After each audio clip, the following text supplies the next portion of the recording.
Hi, ladies, and welcome to our third annual All-Girls Basketball Clinic. Today, we've got some great stuff in store for you. We want to thank you for helping us bring awareness to pediatric liver disease, as it is very near and dear to our hearts. And we also want to thank all of our hosts and our sponsors, and hope you have a great time today.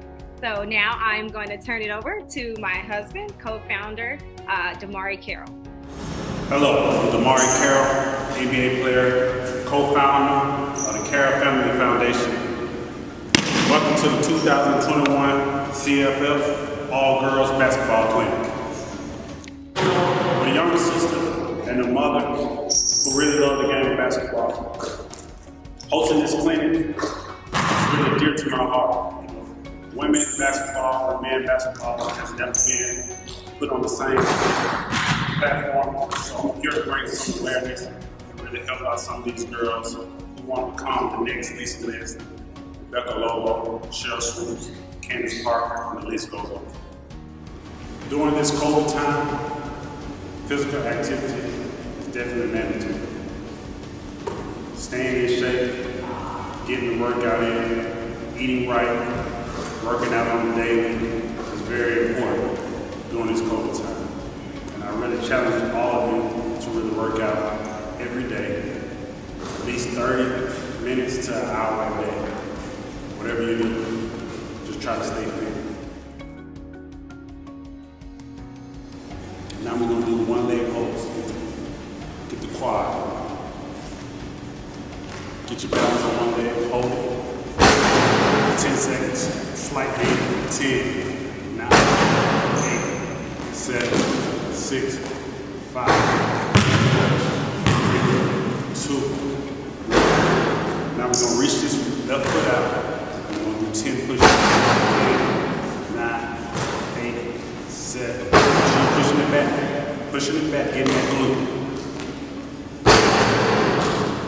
Opposite leg. Left leg. Down. Hold it. 10, 9, 8, 7, 6, 5, 4, 3, 2, 1. Get that glute, push it back. 10, 9, 8, 7, 6, 5, 4, 3, 2. Now we're going to do 10 squats. If you got a basketball, get a basketball. So you don't cheat the drill. You hold it out, going down. 1, 2, 3, 4, 5, 6, 7, 8, 9, 10. Put the basketball down. We got 10 jumps. 10 jumps. 2, 3, 4, 5, 6, 7, 8, 9, 10. Last thing we're going to do arm moves for 10 seconds. 10, 8, 7, 6, 5, 2, 1. Go back. 10, 7, 6, 5, 4, 3, 2, 1. All right. Loose. Let's go. First, you're going to start with the basic drill. Your left hand is going to count the ball. 30 seconds. Once again, 30 seconds. Until you feel it.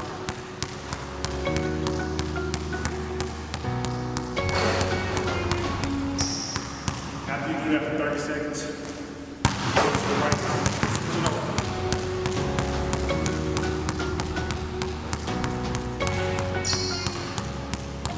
You should feel your elbows burning.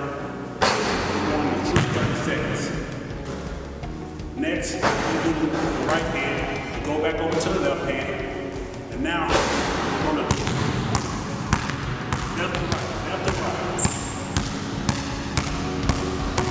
30 seconds. After you do that, you switch it over, go to the right. left to right.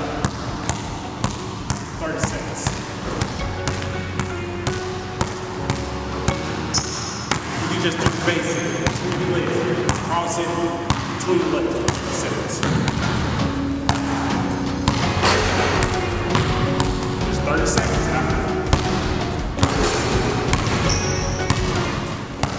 After between your legs, we're going to go behind the back. Behind the back. Behind the back. Behind the back. Always keep your head off. In the last thing, we're moving, we're dropping. We're going to go back, left hand, pull it back, down. Left hand, pull it back, balance. Move to the right. Right hand, move it back, balance. Right hand, move it back, balance. Side. You should go up. That's one. Down. Up. That's two. You should go 10 times each left hand, 10 times each right.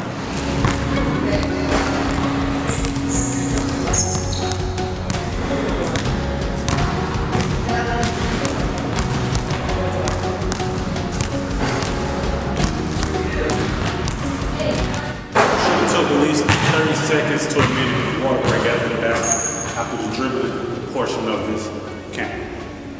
So now we move to the basketball, the skill part. And the first drill we're usually going to start with is the mic.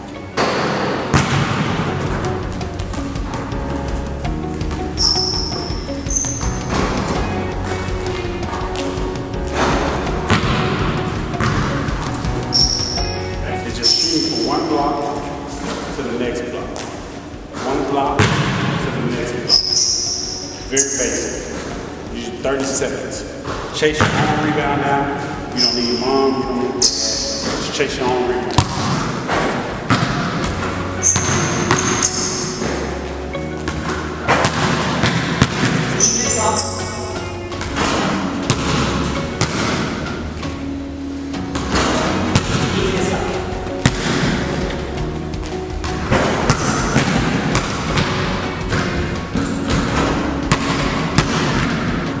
Block to block, block to block.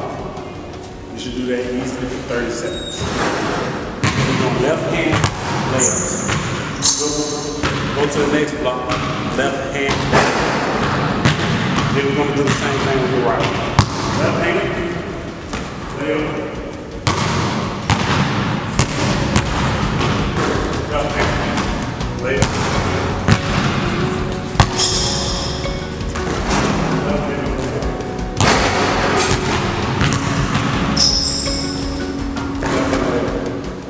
Might be a little complicated, but left hand is very important in the game of basketball. Right hand never uses the left hand. So I like to focus on the left hand first before moving to the right.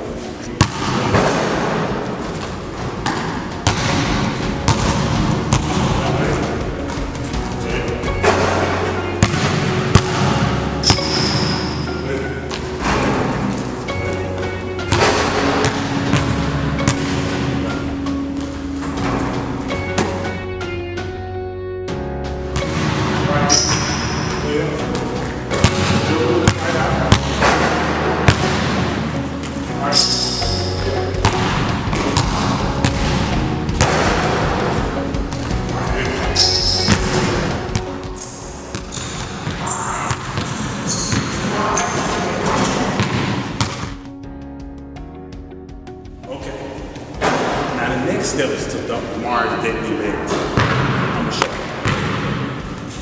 You're going to jump. When I point this way, you're going to give me a quick turn, get back to chop. When I point this way, you're going to give me a quick turn, get back to chop. When I say up, go grab the rebound. Come back down and get back to chop. If I point backwards at you, if I point this way, you take the charge. Get back up. Chop. Are you ready? Chop. Let's go. Chop. Chop. Chop. Come on, keep it moving. Keep it moving. Let's go right. Right. Go get the rebound. Chop it. Chop it. Chop it. Chop it. Left. Take a charge. Get back up. Come on, come on. Come on. Come on. Go get the rebound. Chop it. Chop it. Left. Yeah, you burn it right now. Yeah, you burn it. Take a charge. Get back up. Take another charge. Okay, give yourself a break. You got through with DeMarre and Debbie and Davis. You got through with it. Now, the last thing we're going to do in this clinic, and I want you guys to go do it. Your legs feel tired, your arms feel tired. Everything feels tired. Tired, you shoot some free throws, make at least 50 free throws. You ain't got no goal, shoot 50 form shots in there. Whatever you do, you're gonna shoot free throws to win the day. I appreciate y'all coming out. It's just a couple of drills that I feel like are important. I'm trying to help you guys reach your next level and make sure you guys get everything you want and you need out of coming to the CFF All Girls Club. Thank you.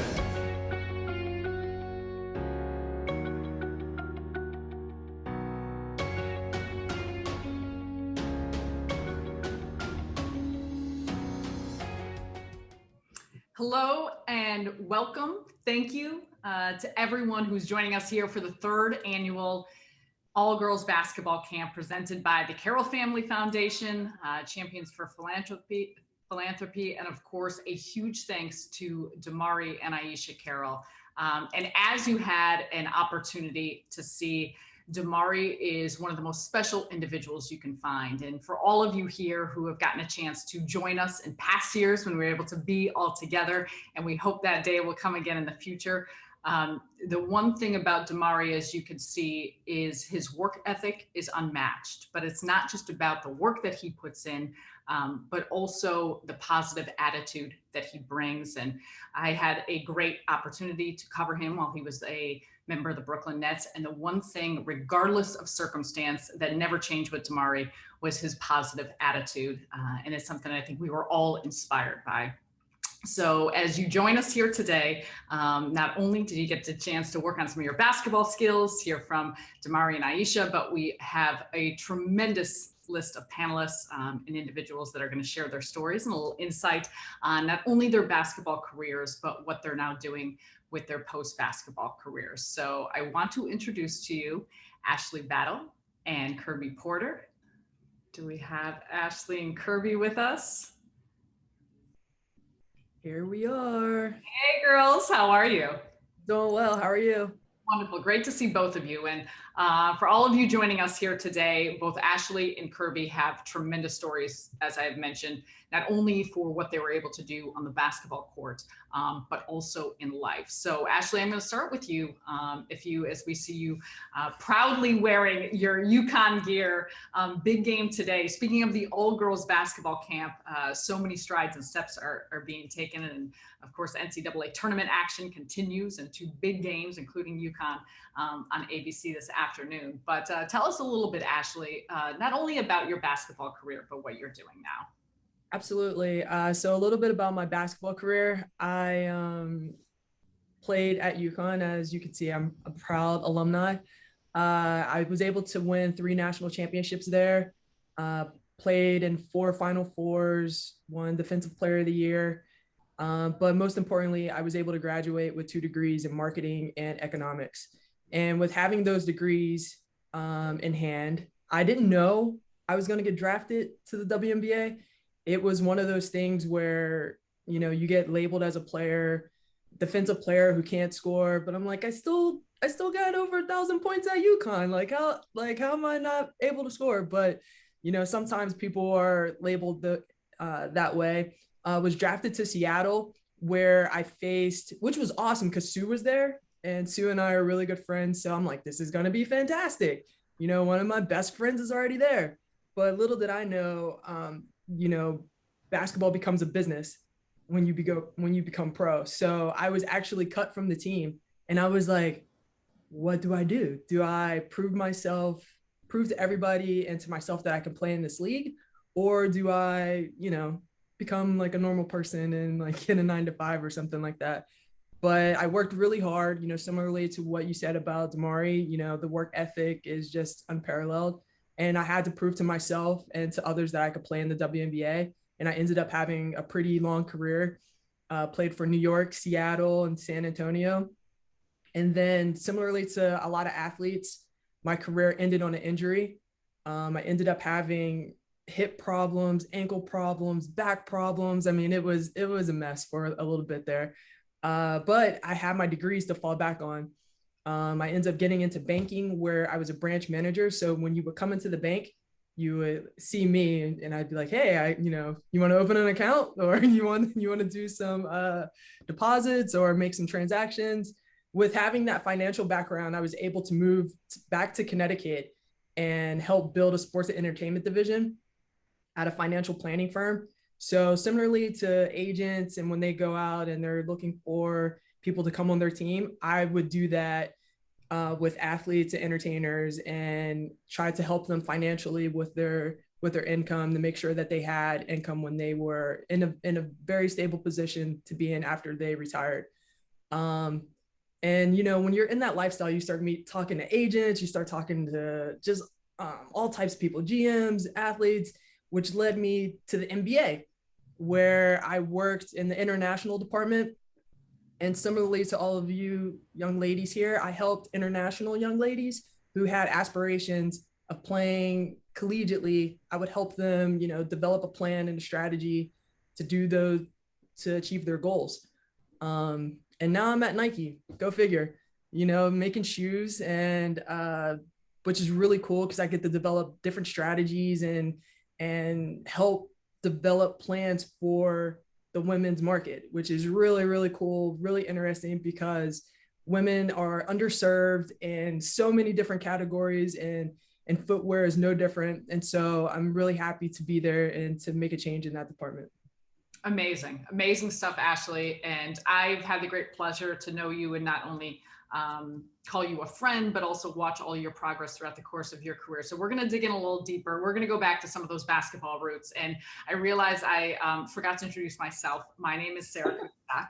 I played basketball at DePaul, which is why Ashley always reminds me with her UConn shirt, now that they're both in the Big East and UConn's beating up on everyone. But I'm the game analyst for the Brooklyn Nets for their television broadcast. So because of that, through the NBA connections, I get to see Ashley often. And another individual that we are thrilled to have here today, Kirby Porter, Kirby, your career and your career arc, not only as a basketball player at Harvard, but what you've done after, I am just so impressed by, and I'm so inspired by what you've done to this point in your career. Can you tell the young ladies on this call, and also all of the others, a little bit about your background, about yourself?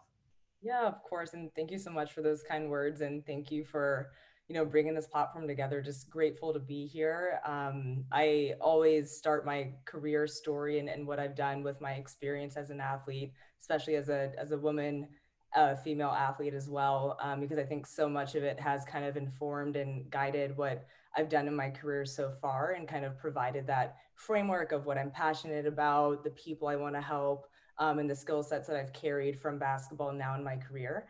And to backtrack a little bit, I played basketball at Harvard and began to explore my budding passions for sports and marketing in undergrad. So luckily, we did not have to be on campus during the summer, so I was able to do internships as well.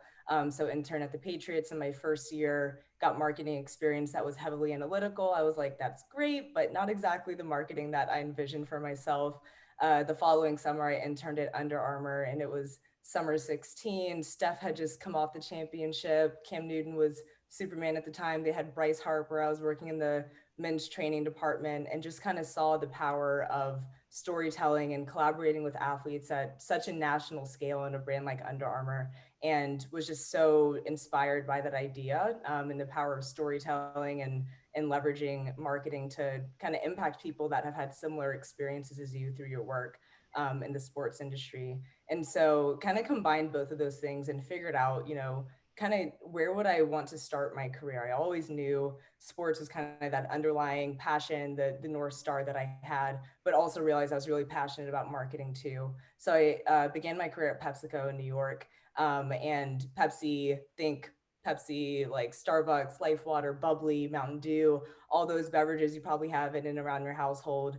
I remember when Pepsi first came into the picture, I was like, oh, I never envisioned myself marketing soda or water or coffee or whatever. But some advice I got early on that I'm so thankful for is, as you approach opportunities in your career, always think about what is the bigger picture, right? Like, it's not just about marketing soda. It's about you're able to step into CPG, consumer packaged good industry, and work at a company like PepsiCo that has really kind of reinvented and brought brand marketing to life and really developed those skill sets early on, and work in industries like sports and entertainment through the brands that you're able to touch. And so began my career at PepsiCo, loved my 2 years there. I was on the Mountain Dew brand team my first year. My second year, I was placed in our sports marketing team, and I worked in our NBA partnership, which was amazing to kind of get that first like real life tangible experience in the sports industry. And when I graduated along those 2 years, when I first got out, I remember thinking, basketball has been this thing that has guided me my entire life. And I kind of had that what now moment that I'm sure each of our ladies here have felt as well. And kind of through some introspection, and also at that point in time, being so inspired by what was happening for the professional athlete in business. Uninterrupted was emerging at the time. The boardroom with Kevin Durant had just started. I saw so much empowerment for professional athletes in business. And I thought, as a, not professional athlete, I did not make it to that level, but I was like, I really value my athletic experience. There's so much that I've learned. It's informed so much of, as I started my intro, what I'm passionate about, who I want to impact.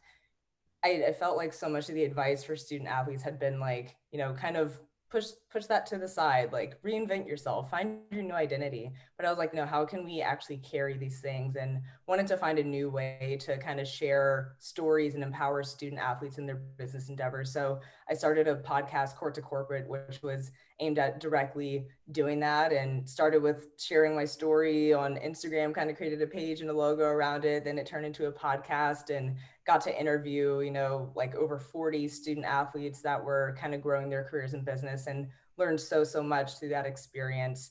All of those things have led me to Will Ventures. We're an early stage venture capital firm investing in the idea that sports are a proving ground for innovation and consumer technology, health and wellness, and also media and entertainment. And in my role, I'm leading our marketing for the firm, and then also working with all of our portfolio companies. And it's been such a great experience, as I previously had no experience or thought of venture capital as a career path for me. But I think high level through my story, I've just kind of learned the importance of finding the thing that drives you in your career early on. Often that can really come from your experience as a student athlete if you really take the time to understand those things. And so I'm passionate about being here, sharing more of this, and continuing to leverage out of my career.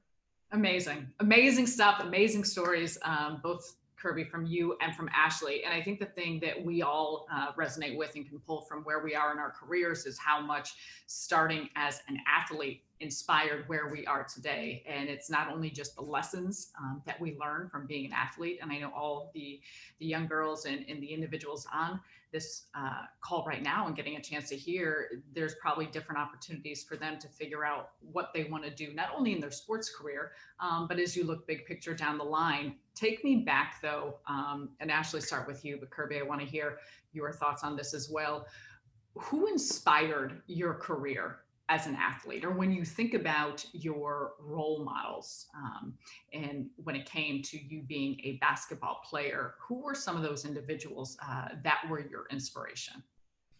Yeah, so I grew up, I'm telling my age right here. So I grew up a little bit in the late 80s, early 90s, where Michael Jordan dominated everything. And so he was, everything to me, where I would literally watch a play and then try to go outside and emulate the things that he was doing on the court. And I also had, not only was he an inspiration to me, but also, Althea Gibson, people who outside of basketball who were, just entrepreneurs and pioneers in their sports, playing tennis. My mom was just a huge tennis person, so she would take me out and we would play all the time. And she actually thought I would be a better tennis player than basketball player.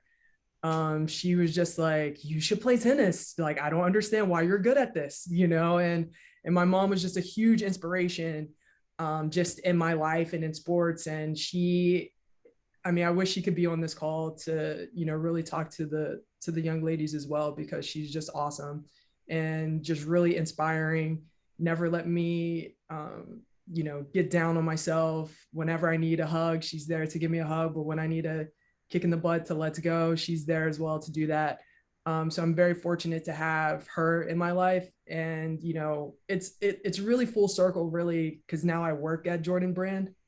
And, the things that I would see him do, I get to tell those stories. Similarly to what Kirby was talking about, the storytelling and things like that with Under Armour and PepsiCo. I get to do that same thing with Jordan and really see how can we turn a story that wasn't necessarily there to resonate with women, but how does it resonate with women? How does it resonate with young ladies? So I get to literally turn something into what may have been a fadeaway, but now, like, how can little girls be like, okay, this is like a really pink AJ11, and things like that to make it feminine, which is really cool. Kirby, what about you? And I know for all of us, there's long lists, and we probably don't have enough time to list all the people that have inspired us or that we looked up to, but who stands out for you?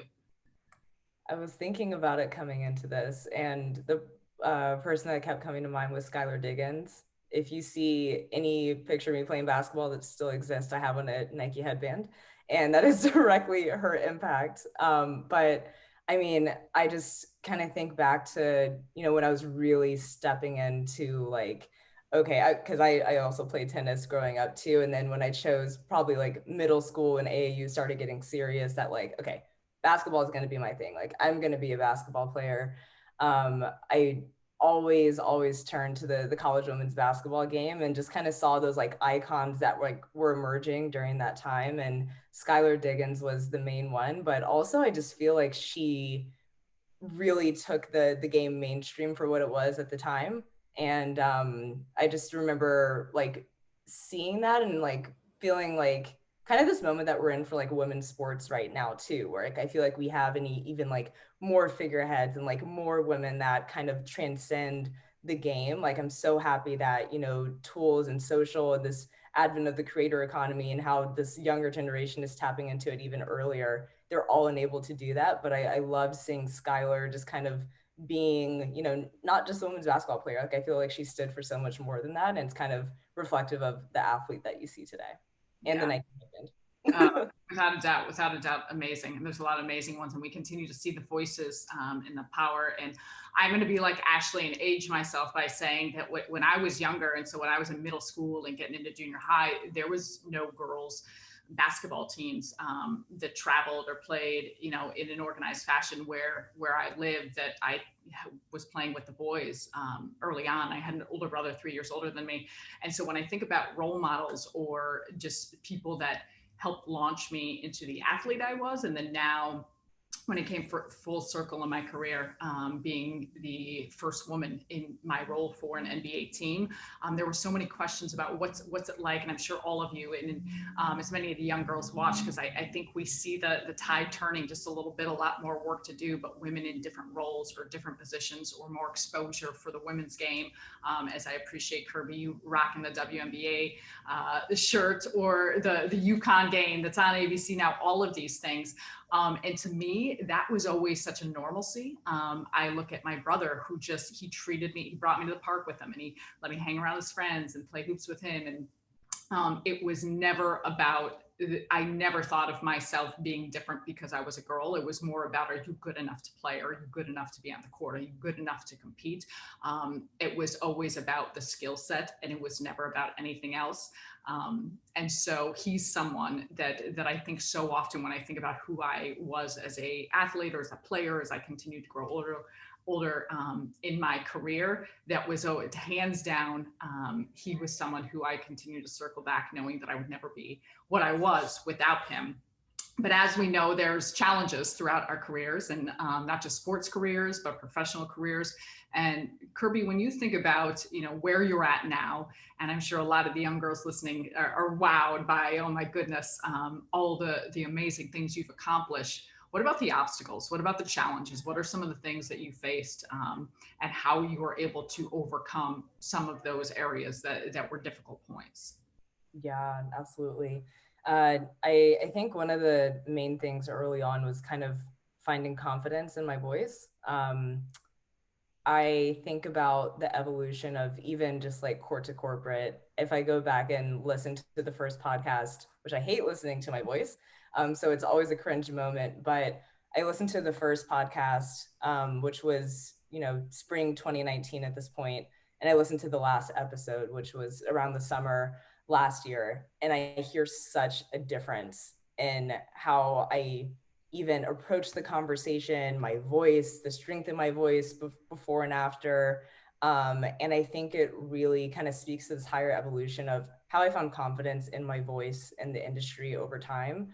I think especially for women kind of getting into your career, it's kind of a bit of imposter syndrome, right? Like as we all talk about it. But just kind of finding, what will your lane be, and how do you find the the reps or the practice similar to basketball, the things that give you confidence to know that you're able to speak on them and add value to that conversation.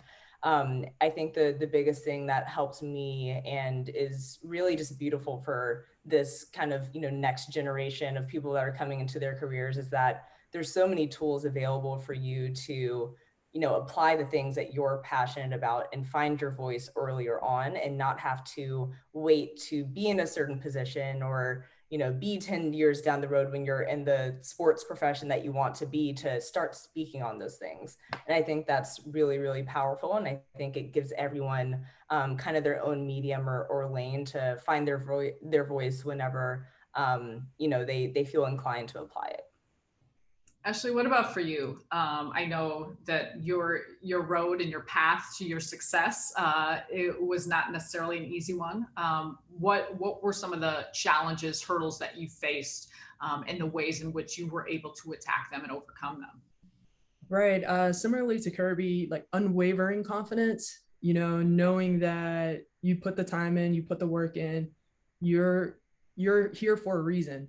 And, sometimes when you play a sport for a long time, similarly to I did, a lot of people try to knock that you don't have the necessary tools to be in this position, when that is just not the case at all. You have all the tools to be in this position, the position that you're in. And sports helps define those different tools that you need. Confidence, the ability to speak to people, the ability to work with others, the ability to be selfless. Everything that you learn in sports translates. And I had to learn that, because so many times people would just say, well, you don't have enough work experience. You don't have enough, you're not qualified to talk to these people. When I was in the financial industry, like they want to talk to me. They don't want to talk to you. I'm their sister. They want to hear my story. They don't want to talk to the short guy who never played. Yes, you're probably you had more experience than I did in the financial industry, but I'm going to seal the deal. And it's one of those things of knowing your strengths, knowing what you're good at, and being confident in those abilities, And that was something I had to overcome because at every step of the way, someone's trying to knock you down. Amazing. And amazing advice. And we all need to just continue to channel those thoughts in that positivity. I want to turn it back to Kirby when you were in college, because Ashley went to UConn, I went to DePaul. We got tremendous educations, but I'm not sure we had the same challenges that you faced at Harvard in the classroom. And so for many of the young girls, whether they're in middle school, junior high, high school, maybe thinking about college, it's always about trying to balance playing sports, the commitment you have as an athlete, and of course, making sure that your studies in the classroom and education remains a priority. How were you able to do that? And what skills did you rely upon when you were thinking about that type of time management?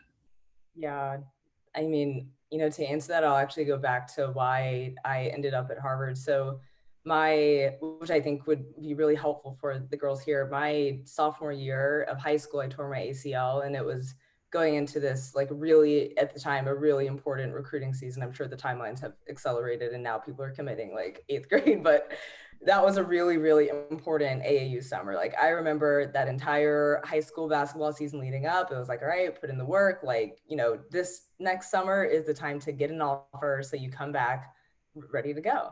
And then I tore my ACL before I even got to the season. But that was the first moment for me that all athletes, I think, eventually encounter of, like, I said, the what now moment, but I think it's like a different type of what now, where you have the game taken away from you for the first time and you're kind of full head of steam on the track until you kind of have that moment of injury or whatever it is, or even COVID, right? Like, COVID came in and disrupted so many tracks for athletes. And I think in those moments, it makes you think beyond the game a little bit earlier. And then when you get back to the game, for me, it kind of informed how I approached the game. And for me, tactically, it was like, all right, when I think about these next 4 years, what are my priorities? Where do I want to end up? Granted, I think getting injured I was not talented enough to play at a DePaul or a UConn. So, but it did kind of narrow in the schools I was looking at, because it was really high priority for me that I want to be somewhere where I know I will be equally as happy if I'm not able to play basketball again, because I now know that that's a reality. I want to be somewhere where I know that coming out of those 4 years, I'll be set up for success to start my career strong. And so they always say, play the 40-year game, not the 4-year game. And so I came into Harvard with that mentality. And I think it allowed me to start with the end in mind and work backwards. And it directly informed how I approached my 4 years there, from, getting an internship right after my freshman year. Like, I remember that was, start early. Why not? Get it started.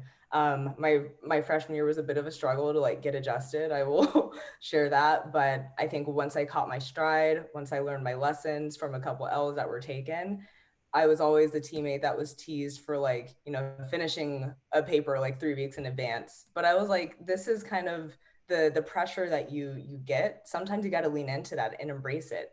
And, this quote that Naomi Osaka recently shared that she loves to hear is that, like, pressure is a privilege, right? Like, it's great to be in those positions where you're challenged to do both. You're challenged to succeed both on and off the court. How can you really embrace that and try to show up as your best self in both environments? So I think kind of starting with the end in mind informed how I approached those 4 years there to embrace the pressures of being a student athlete. And to answer your question on the things that I think I learned from it, I always say that I've kept the mentality of doing both in my career. So for all student athletes, you have a both your entire life. You have your sport, and then you have your, like, school, basically.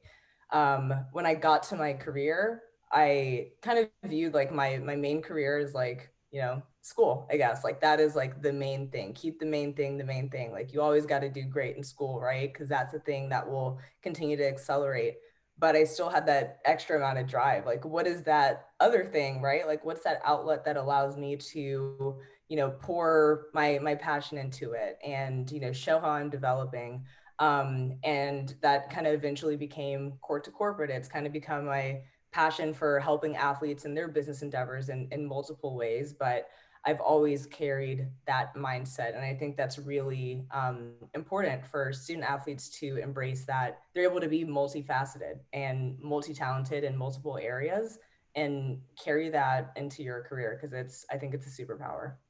I need to get out my notes now because I out some of those quotes, but it is so accurate, because you never get to reach the goals you want or the visions that you have, or maybe some that you don't even realize, if you're not willing to adjust and be flexible, and still roll with understanding exactly the point you want to get to, even when the road veers. And so with everything Kirby said, and it made me think of that with, the injury and changing course a little bit. Ashley, you brought this up earlier about getting drafted and then getting cut in the WNBA. For you, what was the decision like to say, okay, I'm going to go play overseas, still wanted to continue to play professionally? And how did you adjust your vision or your goals or your mindset of thinking, I'm going to be playing in the WNBA for the next 15 years, and maybe tweaking what you saw as your next steps? Right. It was very difficult. It was a harsh reality to be faced with. It was one of those things where I wasn't good enough, and I had never not been good enough. I was parade All-American. I played in the Nike basketball game. I went to UConn. I won. Like I was drafted. Like I was never not good enough. I played USA basketball. Like everything that you wanted to do in your basketball career, I had achieved. And so to get the call to come into the office and have a coach say to you, literally, this is what she said: I don't like your height. And I was like, well, I can't really control that. It is what it is, but it wasn't necessarily because I wasn't talented enough. It wasn't because I didn't work hard. Like all of those things that you think are very important, to be successful on the court, in which they are, sometimes it's just not the actual reason why someone's going to keep you. It's a money thing. And if someone makes less than you, then the chances are that they're going to keep that person versus keeping you. And I had to learn that the hard way by being released from a team. And so for me, it was one of those things where, like, I felt in my core that I was talented enough to play in the WNBA. And my teammates and the coaching staffs reassured me with that. As soon as I got that message, the other coaches pulled me in the office and was like, I know it's going to be all right. You're talented enough to play in this league. My teammates, as soon as I got that call, was just like, I can't believe this happened. You've been doing everything right. I can't believe this. So I was reassured that, okay, like you have something here. But now you just need to get better. You got to get better. Like for whatever reason, you just weren't good enough. And so I had to go and refocus and realign my goals and the things that I felt that I need to work on. And a lot of it was that stigma of you can't score, and people really think that. And so sometimes you have to prove them different, and you have to go out there and be like, okay, what do you want me to do today? All right, I'm going to do that. What else do you want me to do? Okay, I'm going to do that too. And you just put them in the position where they can't say no. And that was one of the things that being recruited by Gino, he asked me when I was being recruited, he was like, well, wonder if you're not going to get any playing time. Are you concerned about that? Because I'm going to a team that just won a national championship and has everybody returning. And Diana Taurasi and I are the same class coming in. So it's like, are you concerned about playing time? I probably should have been concerned about playing time coming with this crew coming in. And I was just like, no, I'm not concerned, because I'm going to work really hard and I'm going to put you in a position that you're not going to have a choice but to play me. And that's what I told him. And so I feel like I have to know my worth. And that was one of the things that I said earlier, is like, you really have to know your worth and what you can, and the value that you can bring to the table. But then also put people in a position that they don't have a choice but to hire you, but to put you in the game. Do your work really hard, and you'll find success in that. Ashley, you touched on one of the questions I wanted to ask about things you've learned from playing and as an athlete that you've translated to your career. And those are excellent ones. Kirby, I want to turn it to you with that. And I know you've talked about this just a little bit, but when you try to really extrapolate some of those big lessons that you learned as an athlete that now you feel like you use in your profession on a daily basis, what are some of those things? Yeah, I think one of the biggest things for me was realizing that, you know, in addition to the things that made me a great employee, like teamwork and you know, resilience and time management and all those really, you know, tactical lessons that really translate to the job that you're doing, I also had to realize the value and the skill sets that I brought that helped me manage my career as a whole, because I think that's where I didn't learn until I understood the problem I was facing and kind of dug into a little bit deeper that, okay, like my career is not just about the job that I'm doing at any point in time. It's equally important to have an approach, a strategy, a point of view on how I manage my career, because you have to kind of be able to guide yourself and build yourself and treat yourself as if you're a business of you in your career. And I think that was great advice that I got early on, and realized that it actually helped me be more valuable and how I added value to the actual work that I was doing. Because there were things, you know, for example, like one of the biggest things early on is like, how do I kind of understand like what my career narrative is now, right? Like, what is my story? What is my personal brand? Or what is my why? And a lot of athletes get stuck on that. And one of the lessons that I've learned from a lot of interviews with student athletes is that, wow, like we've actually already been through this exact process and framework in our careers. Think about the very journey of getting to playing your sport at the level that you got to. Where did you start? Maybe you started in middle school. You were playing tennis, soccer, and basketball. Eventually you narrowed down and you realized, oh, I'm uniquely positioned to play basketball. Within basketball, you took audit of your height, your talents, whatever you were best at on the court. Oh, maybe I'm best to be a guard. Okay, as a guard, wow, all right, there's a lot of guards in this position. How am I going to get to the next level? What am I uniquely positioned to do and add value to? I'm 5'11", I'm strong, but I'm not too strong. Maybe it's my pull-up, maybe it's my rebounding, right? Like maybe I don't need to be in the post as like a swing 4 or 3.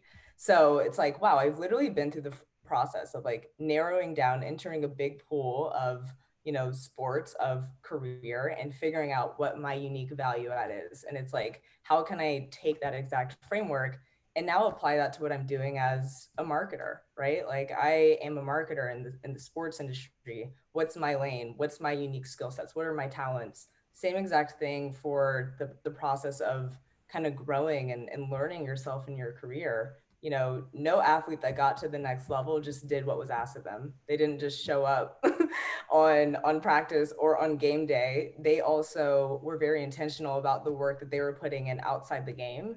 And they didn't just get up 100 shots to get up 100 shots. They knew exactly what they needed to work on because they knew who they were. Same exact thing in your career, right? So it's like, how can you think about the bigger picture of your career, understand that that's as equally as important to manage and have a point of view on, and then think about the things that you have like literally already done as a student athlete and how they are 10x more applicable now in your career. So those are just some of the things, but I keep running lists of like parallels between that. And there's so many parallels, and that's all brilliant. And I wonder this of both of you, because I think that's so important for the girls on here, or anyone to understand that sometimes a coach will ask, or you have a certain practice time or whatever's happening in the professional world with meeting. It's not just about doing what's asked of you. As you said, it's that extra. And what else are you doing to recognize the areas that you can improve, that you need to improve, your weaknesses, and how you go about doing that. So in saying that, and Ashley, I'm going to ask you first, what keeps or has kept you, if you're putting yourself in the shoes of these young girls, motivated, maybe when you don't feel like that? And whether it's on the basketball court, whether it's in the classroom, whether it's the extra work, in some of those times or stretches where you're digging deep, what were the things that helped keep you motivated to work on your game or work on your craft and try and reach another height and another level that you wanted to achieve? Man, and that's hard too. It's so hard to, you know, stay focused and stay grinding and staying the course. You know, it's literally like you have the angel and demon on your shoulder sometime, and one person is just like, you can't, saying all the things that will prevent you from from being great. And for me, it was, I I am super highly competitive with myself, and I'm super highly competitive just in nature. And I have a strength of just wanting to do well and wanting to kind of be the best at what I want to, whatever it is. And I mean, it could literally be anything. And I've gotten a lot better at this growing up, because I used to be like really, really bad as a kid as far as like playing cards with my family. I mean, I used to be just a terror, you know, if I didn't win. And I've gotten a lot better at just, it's okay, you know, and just really being like, all right, you know, you have to focus, you have to be determined, you know, you want the goals that you want in life. It's not going to happen if you're not going to put the time in. And in order, I mean, I think Kirby said something really, really great, is just really strategizing. And how are you going to achieve those goals? And for me, it was just working really diligently, digging deep down inside in my core, and saying like, do you want this or not? You know, and if you don't want it, it's okay. We can go down a different route. It's all right to do that. But if this is what you want, then these are the things that you have to do in order to achieve it. And I want to have a great life. Like, I want to be there for my family. Like, I want to, you know, be there for my friends. I want to go on vacation. Like those things that I want to do, it's not gonna come. It's not gonna come with a silver platter on it. You got to work. You know, you got to work hard for that. And you know, for me, it's just, you know, if you want to have a great life, you got to really work and be diligent about what you're going to do. It's tremendous. It's tremendous stuff, Ashley. And Kirby, I want to ask you the same thing in terms of what motivates you, but also add in the fact, as Ashley alluded to, were there also sacrifices you had when you said, how bad do you want this? Is this what you really want? Were there also sacrifices and compromises that you had to make along the way in order to achieve the things, or be the athlete, or be the professional, or be the person that you wanted to be? Yeah, I think for me, what came to mind as Ashley was speaking was that it's about the process. And I think I have to remind myself that all the time, because it's easy to, it's like balancing. You have to have a vision for yourself. Like, you have to know, like, what is that ultimate thing that drives me? What is that North Star? What is the aspiration? What is the end goal? Like, you have to know those things, right? Because that provides the fuel. But also not getting too caught up in the big thing that don't forget that it's the little things that lead to it. Like, you're not going to get to whatever career goal it is if you're not showing up each day, each hour, and giving that as much attention as you would like the championship game. And that's like the biggest thing I learned from sports. And I look back, and in a recent blog post I shared, like, student athletes don't realize how valuable it is to be able to enjoy the process. Like, in a season, we only had 27 games, right? That's only 27 nights of shine. We're practicing from the moment we step on campus, missing every single break there is. No Thanksgiving, no Christmas, no spring break until April, but only for 27 moments of shine, right? And I'm like, I really have to remind myself of that, like, each day, and like be present in the moment of doing the work. I think that's the biggest thing. When I think about, what was the second question? Challenges? Compromises, and then just what motivate. Like, Yeah. if you wake up, and this could be when you were 10 years old, or 12 years old, or 15 years old, or now, and you're like, man, I just don't have it in me.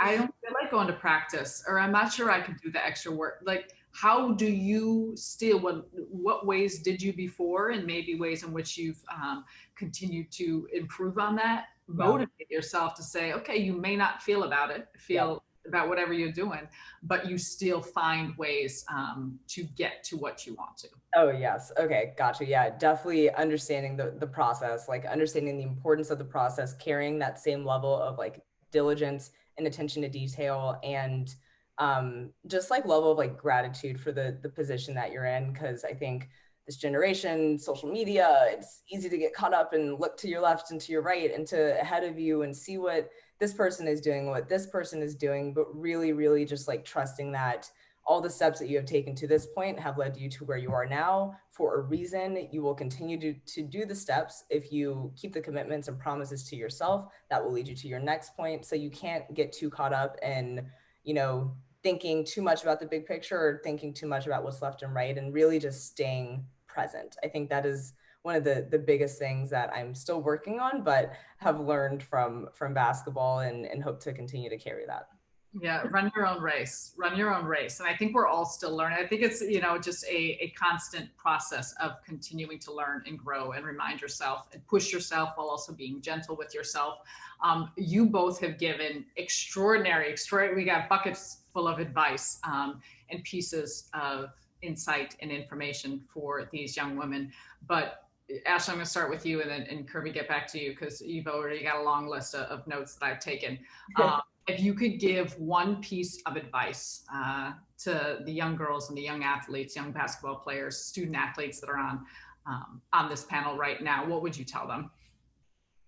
I would tell them to have unwavering confidence and, really trust the process and where you want to do and where you want to be. So if you have goals of being a doctor, understand, it's going to be a lot of hard work. It's going to be a lot of long nights. However, you can do it. You can literally be whatever you want to be. And the way in which the world is looking for women, like the future is women and the future is you. So be proud of who you are. Kirby mentioned something earlier, which is so important, is just finding your voice early and speaking out and adding value, and you'll do well. You'll do well. Amazing. Kirby, what about from you?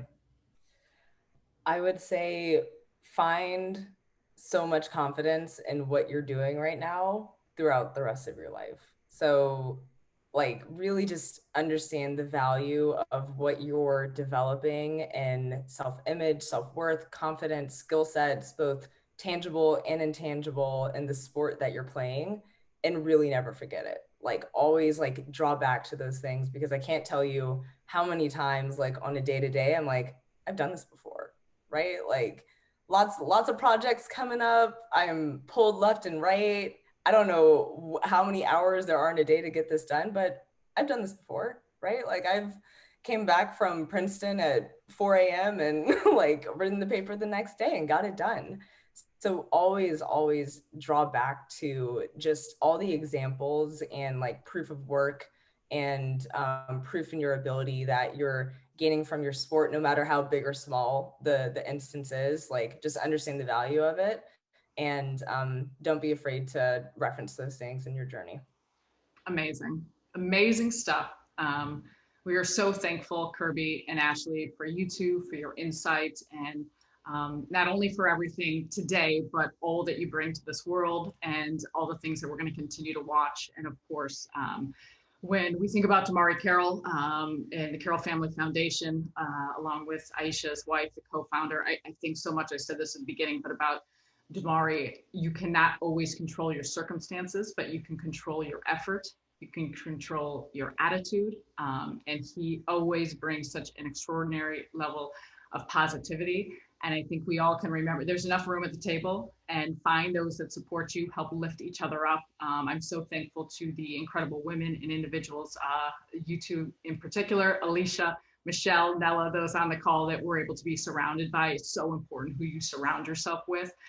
So make sure to hold on to that. So a huge thanks to the Carroll Family Foundation, Champions for Philanthropy, DeMarre, Aisha, as I mentioned it, Michelle, Alicia, and Nella. And for more information about future events, don't forget that Carroll Family Foundation is on social media, and also you can go to their website. It's at CFF We Believe, on Facebook, all the areas on social media. So make sure to check them out, because there's more amazing events like the one here today. So for all of you, thank you so much. What a great conversation that was. I want to thank Sarah, Kirby, and Ashley for sharing these stories with us. I also want to thank Champions of Philanthropy and LMS for making this possible for us. Thank you.